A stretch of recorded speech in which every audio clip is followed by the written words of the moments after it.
नमस्कार आदरणीय परीक्षक महोदय आणि आपण सर्व सन्माननीय.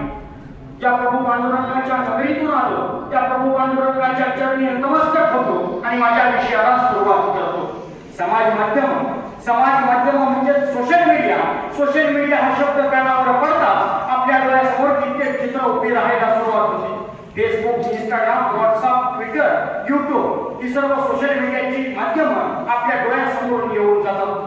अनेक तज्ञांच्या म्हणण्यानुसार हीच सोशल मीडियाची माध्यमं एखाद्या युवकाचं आयुष्य घडवू शकतात, पण अनेक बुद्धिजीवींच्या म्हणण्यानुसार हीच सोशल मीडियाची माध्यमं एखाद्या युवकाचा मार्ग भटकवण्यास सर्वाधिक जबाबदार आहे. आणि अशा या परिस्थितीमध्ये माझ्या देशाला महासत्ता बनवण्याची जबाबदारी ज्या युवकांच्या खांद्यावर आहे तो युवक सोशल मीडियाचा वापर स्वहित आणि देशहितासाठी करतो का? आजच्या युवकाची सोशल मीडिया प्रति भूमिका काय यावरच माझ्या विचारांचं मंथन घालण्यासाठी मी आदित्य रुंदाने फर्स्ट इयर जीएससी डिपार्टमेंटचा विद्यार्थी आपणासमोर विषय मांडतो, समाज माध्यमांचा युवा पिढीवरील प्रभाव.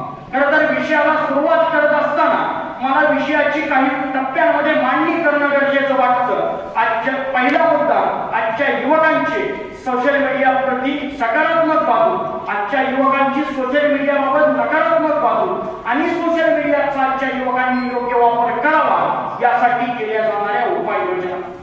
खरं तर सोशल या शब्दाचा अर्थ सामाजिक असा होतो, परंतु जबाबदारीचे भान नसलेले आणि कर्तृत्वाची जाण नसलेले युवक जेव्हा अजाणतेपणाने सोशल मीडियाचा वापर करू लागतात तेव्हाच खऱ्या अर्थानं ही सोशल मीडिया समाजाची आहे, समाजासाठी आहे, अर्थातच सोशल आहे यावरच प्रश्नचिन्ह निर्माण होतं. 6 ऑगस्ट 1991 साली युरोपियन युनियनने जगातील सर्वात पहिली वेबसाईट तयार केली. त्यानंतर 1997 मध्ये 6 डिजिट आणि माइंडस्केप नावाच्या वेबसाईट तयार झाल्या आणि 2004 साली फेसबुकची निर्मिती झाली आणि इथूनच सोशल मीडियाच्या क्रांतीला सुरुवात झाली. खरं तर सोशल मीडियाचा शोध हा विश्वाच्या चहुदिशांचे चांगले विचार आपल्यापर्यंत पोहोचवण्यासाठी केला गेला होता, परंतु आजच्या युवकाचं मन हे व्हॉट्सअपच्या स्टेटसला दिलं गेलेलं आहे.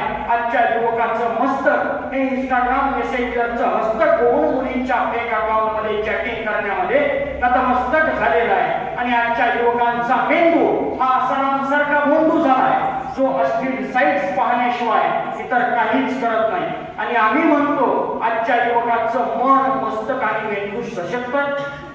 खरं तर आजच्या युवकांवर समाज माध्यमांचा एवढा प्रभाव झालेला आहे की आजच्या युवकाला सैफ अली खानच्या मुलाचं नाव माहितीये, आजच्या युवकाला ऐश्वर्या रायच्या मुलीचं नाव माहितीये, पण ज्यांनी माझ्या देशाला महासत्ता बनवण्याचं स्वप्न पाहिलं असे डॉक्टर APJ अब्दुल कलाम यांचं नाव आजच्या युवकाला माहित नाही. ही सर्वात मोठी शोकांतिका आहे. खऱ्या अर्थानं परीक्षक महोदय मला सांगावं वाटतं, सोशल मीडिया हे एक माध्यम आहे आणि माध्यम हे कधीच चुकीचं असू शकत नाही. कारण विषयाची दुसरी बाजू सुद्धा लक्षात घेणं महत्वाचं आहे. कारण आपण सोशल मीडियाचा वापर हा सर्व काही प्रमाणामध्ये असावं या युक्तीप्रमाणे जर केला तर हीच सोशल मीडिया आजकालच्या युवकाच्या यशाचं रहस्य बनेल. कारण एखाद्या नोकरीच्या शोधात असणाऱ्याला नोकरी सोशल मीडियाद्वारे नोकरी मिळावी, लग्नाच्या शोधात असणाऱ्याला शादी.com वरून छोकरी मिळावी. आपल्याच विचारांनी समृद्ध होऊन एखादा नायक तयार व्हावा, आपल्याच स्वरांनी समृद्ध होऊन एखादा गायक तयार व्हावा, कोणी कवी, कोणी लेखक, कोणी शिक्षक तयार व्हावा आणि इथल्या प्रत्येक तरुणाच्या विकासातून माझा देश महासत्ता व्हावा, माझा देश महासत्ता व्हावा एवढाच आशावाद व्यक्त करतो आणि व्यासपीठाची रजा घेतो. धन्यवाद.